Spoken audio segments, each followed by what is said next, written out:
Mucho antes de que existieran las pirámides, antes incluso de que la humanidad aprendiera a encender fuego o sembrar maíz, un chavito vivía a la orilla de un gran lago en las tierras salvajes del este de África.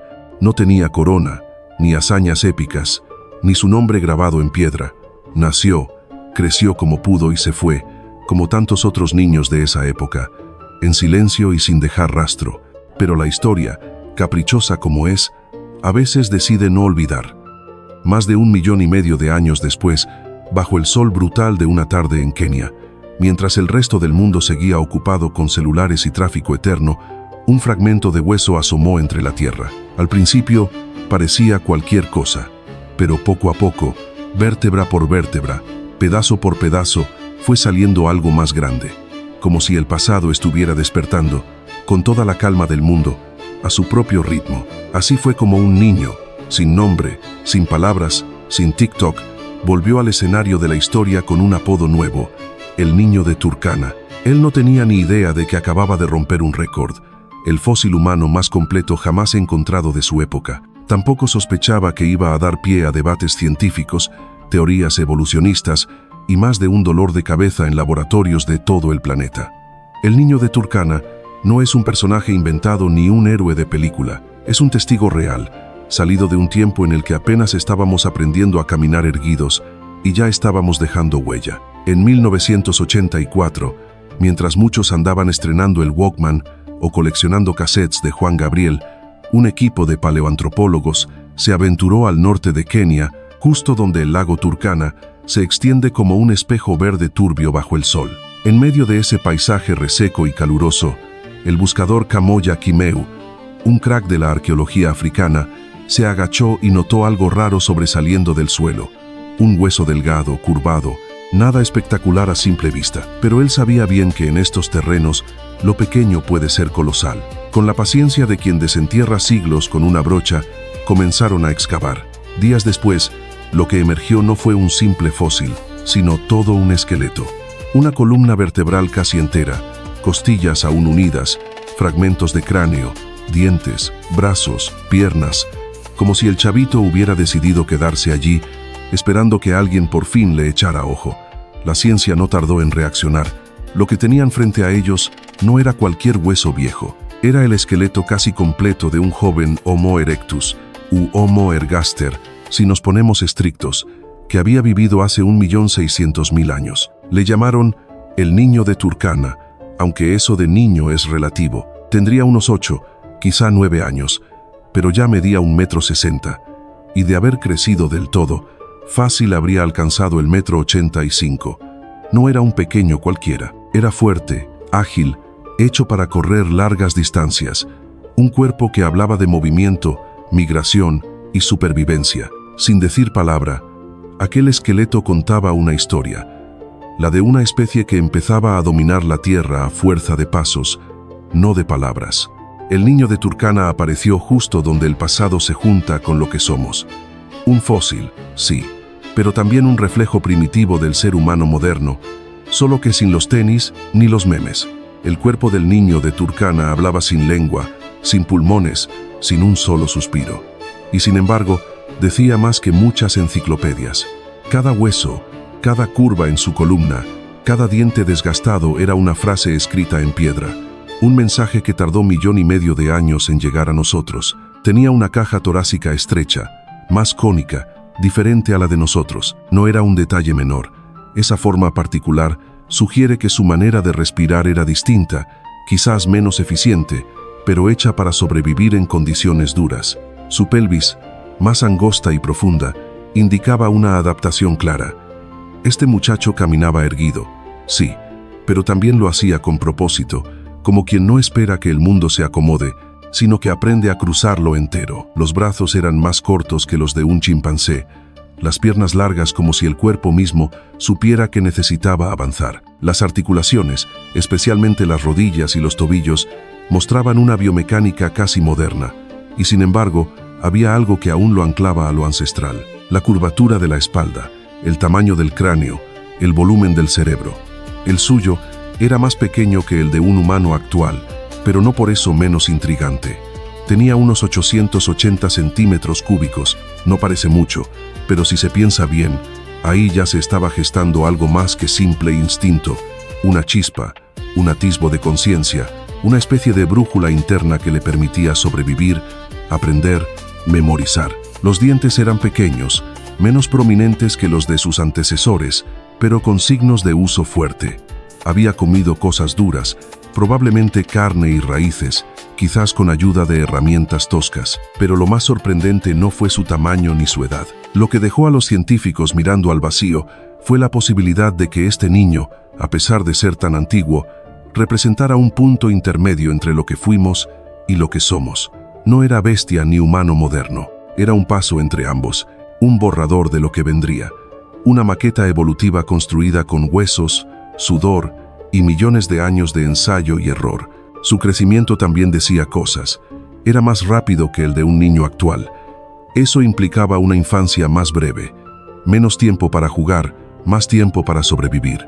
Aprendía a caminar pronto, a integrarse al grupo pronto, a defenderse pronto, y sin embargo, en medio de ese apuro evolutivo, su cuerpo dejaba entrever una paradoja, tanta prisa por crecer y tan poca garantía de durar. Lo que el niño de Turkana no pudo contar en vida, lo dejó escrito en su esqueleto, y lo que ahí se leía no era solo biología, era drama, fragilidad y quizá, si uno se fija bien, una forma temprana de ternura. No era un fósil cualquiera.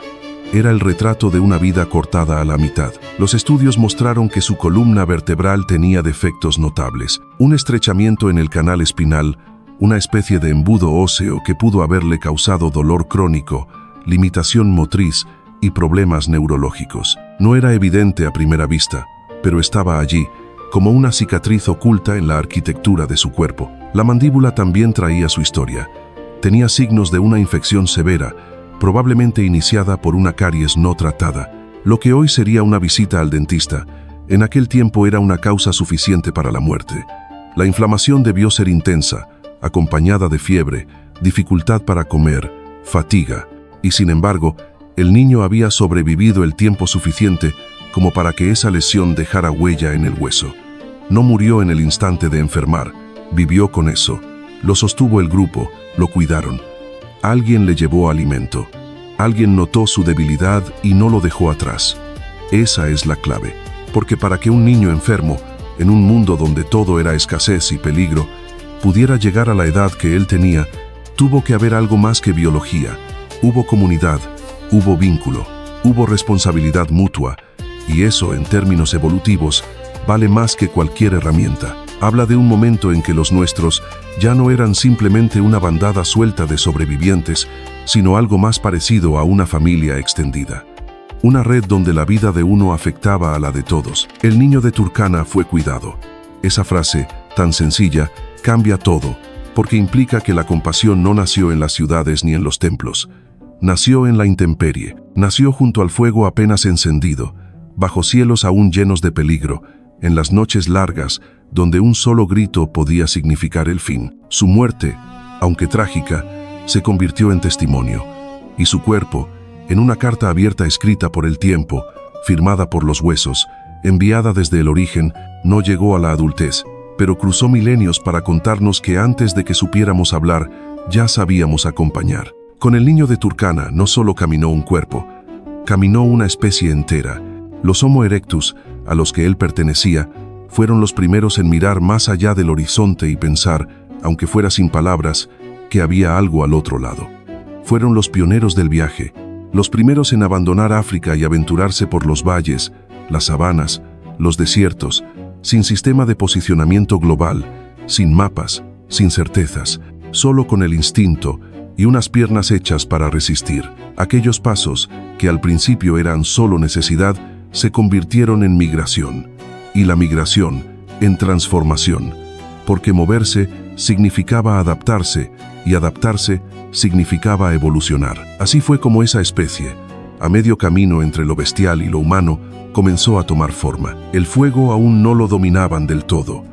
Las herramientas eran básicas, piedras talladas con más intención que precisión, pero en sus cráneos ya se notaba una ambición distinta, la de conquistar el entorno, no solo sobrevivir en él. El niño de Turkana era parte de ese momento. No fue el primero, ni el último, pero su esqueleto está tan completo que se volvió una postal del instante exacto en que la humanidad dio el primer gran salto. No un salto tecnológico, ni cultural, ni religioso. Un salto anatómico, silencioso, profundo. Pasaron de trepar árboles a caminar kilómetros, de reaccionar al mundo a explorarlo. Su columna vertebral, sus caderas, sus rodillas, todo estaba diseñado no para correr como una gacela ni trepar como un mono, sino para algo nuevo, avanzar, paso a paso, hueso a hueso. La historia del ser humano comenzó a escribirse con pies polvorientos y pulmones al límite. No hubo música de fondo, solo el viento, la tierra seca y el silencio largo de un planeta que apenas empezaba a escuchar sus primeras huellas. Y ahí, entre ese polvo y ese eco, caminaba un niño. Uno que no sabía que estaba fundando una historia tan larga como la nuestra. Después de tantas décadas de estudio, mediciones, escaneos y teorías cruzadas, el niño de Turkana sigue sin revelar todos sus secretos. Porque, aunque su esqueleto esté casi completo, la historia que carga está llena de vacíos. No sabemos su nombre, por supuesto, pero tampoco sabemos cuál era el tono de su piel, ni la lengua que balbuceaban los miembros de su grupo, ni qué pensaba cuando miraba al lago. No sabemos si soñaba, si sentía miedo por las noches, si alguien lo abrazaba cuando lloraba. Y sin embargo, algo de todo eso está allí, latiendo entre sus costillas fosilizadas. Existen detalles técnicos que aún despiertan debate. Por ejemplo, su crecimiento era acelerado, casi como el de un chimpancé, lo que sugiere que su niñez era más breve. Vivían con rapidez, morían siendo jóvenes. Pero eso también implica que, en ese corto periodo, era necesario aprenderlo todo: caminar, buscar alimento, leer el entorno, una vida comprimida en unos pocos años, sin margen de error. También se mantiene la discusión sobre su especie exacta. Algunos lo clasifican como Homo erectus, otros como Homo ergaster, una especie africana ligeramente distinta. Las diferencias son sutiles, pero abren puertas inmensas. ¿Cuántas ramas del árbol de la evolución humana quedaron olvidadas?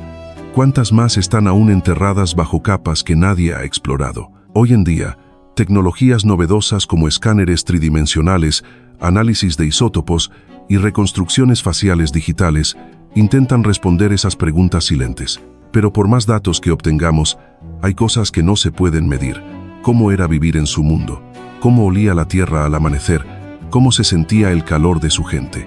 El niño de Turkana se convirtió en un fósil, sí, pero también en un espejo, uno que nos muestra cómo fuimos, pero que también nos recuerda cuánto aún ignoramos, porque, a veces, lo más antiguo no es lo más muerto, es solamente lo más silencioso. Hoy, el niño de Turkana descansa en una vitrina, bajo una luz blanca y silenciosa, en el Museo Nacional de Nairobi. Su cuerpo, endurecido por el tiempo, parece dormido. Pero no está en silencio, habla con otros lenguajes, el de los huesos, el de la memoria, el de lo que somos sin darnos cuenta. No dejó dibujos en cavernas ni huellas de fuego, no talló herramientas famosas, ni fundó civilización alguna. Y sin embargo, su existencia, mínima, breve, escondida bajo siglos de tierra, cambió todo, no por lo que hizo, sino por lo que reveló. El niño de Turkana no fue héroe, ni sabio, ni guerrero. Fue alguien que vivió, que resistió, que caminó en un mundo crudo con pies descalzos y pulmones prestados. Alguien que, sin quererlo, se convirtió en un mensajero del pasado, porque eso es lo que queda al final de esta historia. Una voz sin sonido, que viene desde lo más profundo del tiempo y nos dice, sin palabras, que no empezamos con imperios ni monumentos, que antes de los dioses, las ciudades y los libros, hubo cuerpos que aprendieron a cuidarse entre sí, que la humanidad no comenzó con una espada, ni con una corona, sino con un niño frágil sostenido por manos anónimas. El niño de Turkana es eso, un eco, un susurro que viajó 1.600.000 años para recordarnos que todo lo que hoy llamamos humano, la empatía, el vínculo, la memoria, empezó mucho antes de que supiéramos escribirlo.